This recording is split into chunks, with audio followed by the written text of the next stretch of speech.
Just what is grace? I must have a fascination or a real question about grace because I've written 3 talks on it, none of them the same, and I'm not sure any of them really totally answer the question for me. So, what is it that causes us to feel that all's right with the world when we walk out and hear that cardinal sing? What is it that causes our car to stop skidding on the ice 4 inches behind that car in front of us? What is it that causes us to close our mouths just moments before we say something that we know shouldn't be said? Sometimes we can see grace as a series of events that have occurred that benefit us. At the beginning of my senior year of high school, my grandparents moved off the farm. It wasn't something I really looked forward to because I enjoyed being on the farm. But I knew they were in their 70s, and farm work is not easy, and it was time that they moved somewhere where they didn't have to work so hard and could live more comfortably. The house they lived in had no running water,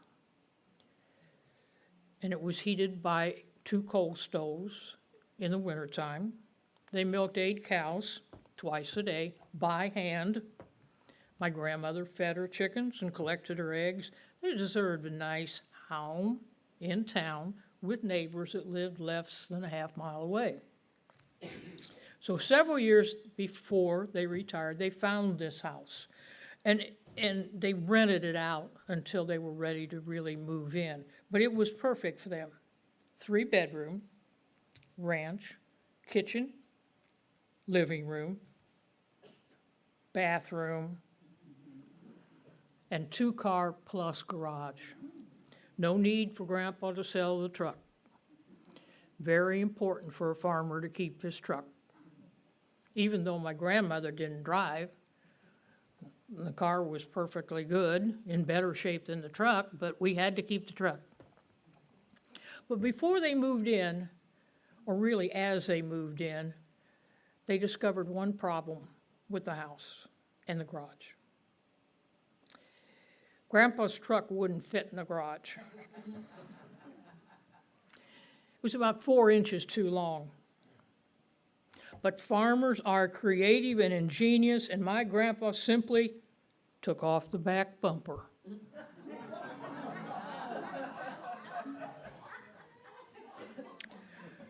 So, a couple months later, it's the fall of the year, small town.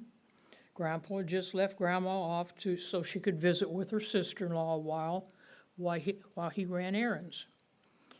Okay, as I said, small town, fall of the year, the elevator makes a lot of noise, and Grandpa went down the street, turned by the elevator to go across the tracks to run his errand. Of course, again, small town, no crossing guards, no lights. When he got halfway across the tracks, he saw the train, and he hit the gas, and he got across the tracks except for the rear fender, and it just sort of spun the truck off the tracks. I'll spare you all the in-between part and skip forward to when my dad and I got to the hospital. Grandpa's already been admitted to the hospital with a small cut on his head and a bandaged thumb, which he quickly said, "It's not broken." And the next thing he said was, "Well, I guess it's a good thing I took that back bumper off," which easily could have caught on the train and dragged the truck and Grandpa along with it. An act of grace? Boy, it certainly seemed like to me. I mean, I had my grandpa physically with me for another over 15 years. David Richnow, in his book, The Power of Grace, defines grace as a power that is beyond our control or ability to predict, something beyond mere chance, something that blesses us beyond our ability to bless ourselves. Now, Richnow describes 3 arrival times for grace, although he also says that grace is continual throughout our life. But those 3 arrival times are, first, the time that our life begins. It might be the location of our birth. It might be our parents. It might be the gifts that we are given at birth. I've been in a prayer group for over 40 years with 4 people. We meet once a week. And almost every week, our licensed teacher emeritus, Pat Meter, will give thanks for the fact that she was born in the United States and had the parents that she had. The second time of grace is when it supports and sustains us as we walk through the path of life. The opportunities to learn and to grow through education, through experiences, through friendships, relationships. And this is a time when the Eastern concept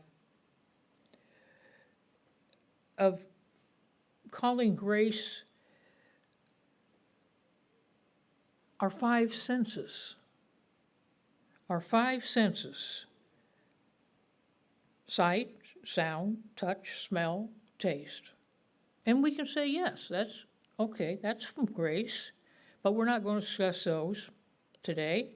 And finally, there is grace that expands the reaching of our goal into the discovery of our destiny at the end of our journey.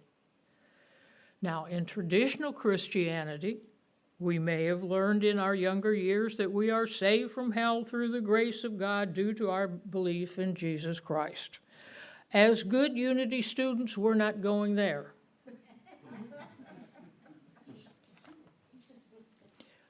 As far as I'm concerned, arrival times for grace are continuous throughout our entire life. And I think of grace as more immediate, sudden, impromptu, ad hoc gifts that we receive only sometimes. More like the example I gave earlier. Something that touches our heart, something saves us from an accident, something that keeps us from harm or delivering harm. Austrian psychiatrist Viktor Frankl, who was interned in the Nazi concentration camp, gave the example. He wrote of when he was on a forced march, grueling in the dead of winter. And in an extreme moment of suffering, he suddenly recalled his wife's loving face. And he found consolation. This was his description of grace. I think when I'm speaking or teaching and words suddenly come out of my mouth that I don't know where they came from, if they're good words, that's grace.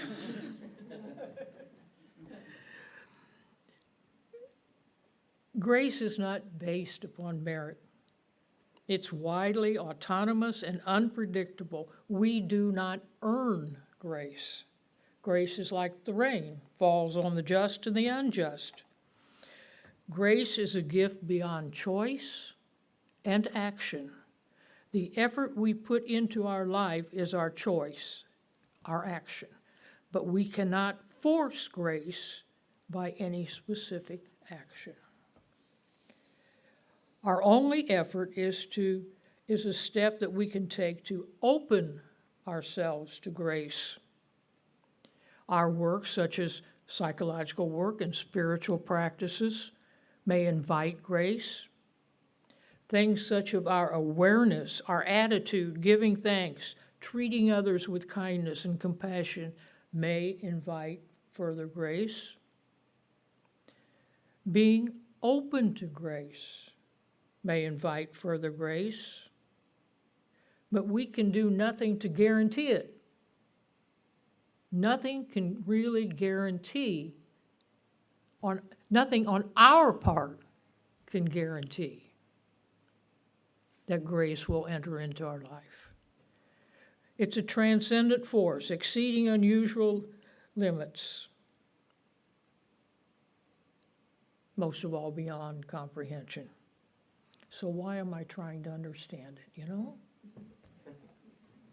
We always want answers, but this is something we don't need to know. For example, a farmer or a gardener may prepare the soil, plant the seed where there's either sun if that particular plant needs it, or shade where that particular plant needs it, and will water the plant or allow the rain to water the plants. However, the plant needs something else to produce. Something else has to happen. Something transcendent that we don't know about. Man can build a house of wood, but as Joyce Kilmer, who wrote the poem Trees, stated, only God can make a tree.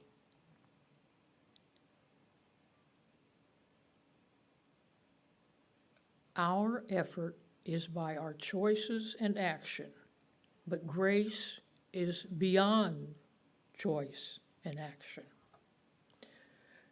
Grace does not make something happen, it opens a door, and it will always be up to us to walk through that door. And while we cannot make grace happen, there are useful responses to grace, such as not boasting about it or stating that we deserved it, offering thanksgiving, a way of showing gratitude by giving in return, showing generosity to others, acknowledging the gift meant to be shared. And though our effort does not create grace, we respond to grace by putting effort into movement once we have received grace. We can act with loving kindness toward all beings. Grace thus becomes caring, connection, love, when it is joined to practice. Grace is a gift that happens, and effort is a step that we can take following grace. It's a cyclical thing. It's like we sang about prosperity, that magic penny. Give it, it comes back. Give it, it comes back. A quote from W.H. Murray. The moment one definitely commits oneself, then providence moves in. A whole stream of events issue from the decision, raising in one's favor all manner of unforeseen incidents, meetings, and a material assistance which no man could have dreamt would have come his way. Now, this happened to W.H. Murray, who was a Scotsman and an influential mountain climber just before World War II. He joined the military and was posted in the Middle East and North Africa. In 1942, he was captured by a tank commander from the 15th Panzer Division. The German tank commander asked him in English, "Aren't you cold?" To which Murray replied, "Cold as a mountaintop." The tank commander's eyes opened wide. Do you mean to tell me you climb mountains? The tank commander was also a mountaineer. They talked about the Alps, Scotland, rock and ice. The commander put down his weapon, and Murray, although he was captured, was always treated kindly. Grace is a cue for us to exert ourselves. The two work together. Transformation only happens by grace. Then change is based on our work, our effort. When we realize that we've been blessed with grace, it should spur us forward, onward, and upward. And our effort should be gentle, with ease. Movement like a dance, not like wielding a jackhammer.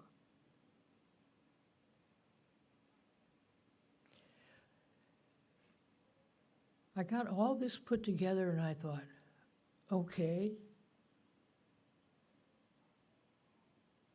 what would I really say grace is? You know? I should give you an answer. You're not getting one. You're getting a bunch of answers. It's up to you to figure it out. Here are some quotes from others. Unity minister and author Eric Butterworth is also always one of my favorite references. And 2 pages of his book, Discover the Power Within You, contain a number of the best answers to the question, just what is grace? He wrote, "It is true, as a man thinketh, so he is, and as he sow, so shall he reap. But God's desire in you to express perfectly is so great that you never completely reap the harvest of error and always reap more than you sow." Another one. Grace, the divine favor, the activity of God's love, works for us constantly. It is not dependent upon any special faith or prayer on your part. Grace works beyond and in addition to law. It does not break law, but it fulfills it in terms of sustaining man in spite of himself. Kind of like that one. Grace comes to all. By the grace of God, the criminal who has broken the law is still loved of God, and he can find forgiveness and transformation through an activity of love that transcends law. The final one from Butterworth. Grace is an explanation of a wonderful tacit of the activity of God. It is something you have to work for. You can't stop it or start it. It simply is. And then I go to Charles Fillmore, as he wrote in Keep a True Lent. The grace of God is greater than the laws of man. And 2 final quotes from our former minister, Jerry Comstock. Grace is the feminine aspect of universal principle. Its love is unconditional, tender, and gentle. Grace is the mother who carried us, who gave us life, and not our breath, but our own breath, so that we are eternally one with the One, capital One. Final quote from Jerry. God's grace takes up the slack and draws us into an alignment with divine power. I like that, nice and succinct. Now, do I understand grace yet? I don't know.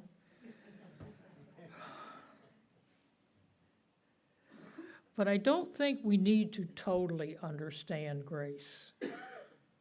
I think I've narrowed it down to what I need to know about grace. You probably wish I'd have said this in the beginning and we could all go home.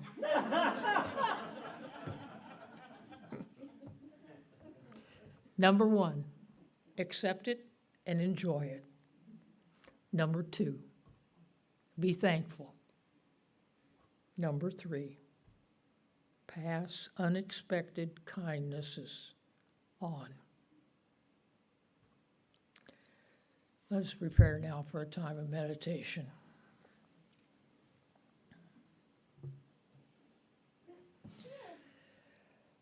As we take a deep breath, for now, let us not approach questions with our minds, but with our hearts, open and receptive. Relax with the idea that steps will be provided when the time is right. And as is often said, how is none of our business. Spirit will provide when there is a need.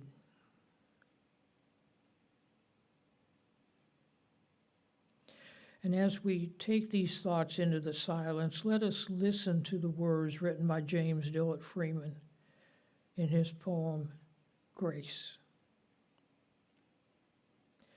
Though God only can create, I till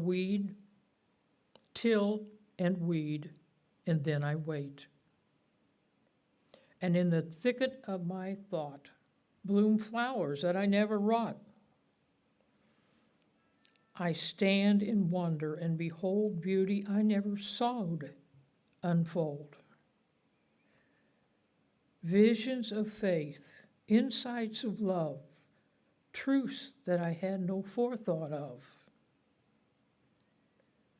Somehow, there is in me yet more than I myself might settle for. A faith that brings perfection out past my own powers. I have no doubt, one day, all unexpectedly, the rose of Christ shall bloom in me.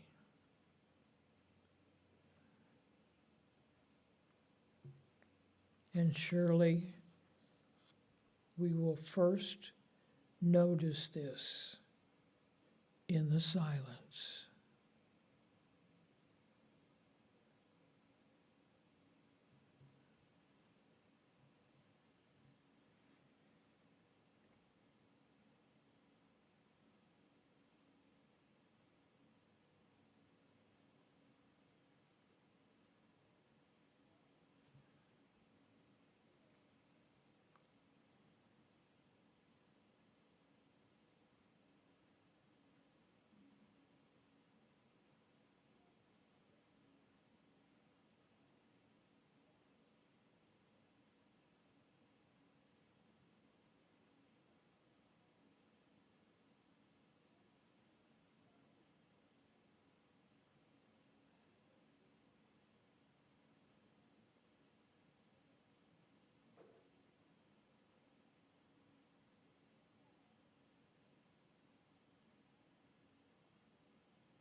The winds of grace are always blowing, but it's up to us to raise our sails. We trust in God's grace to fill our sails and move us forward. We are reminded that God's love is ever present. We can look beyond appearances to the truth of God's goodness.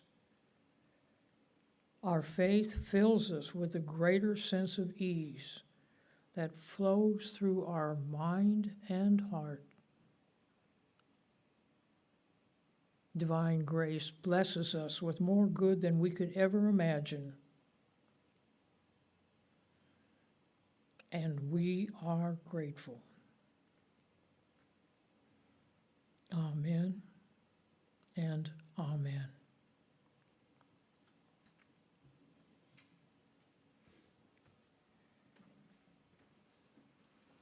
And now let us transition.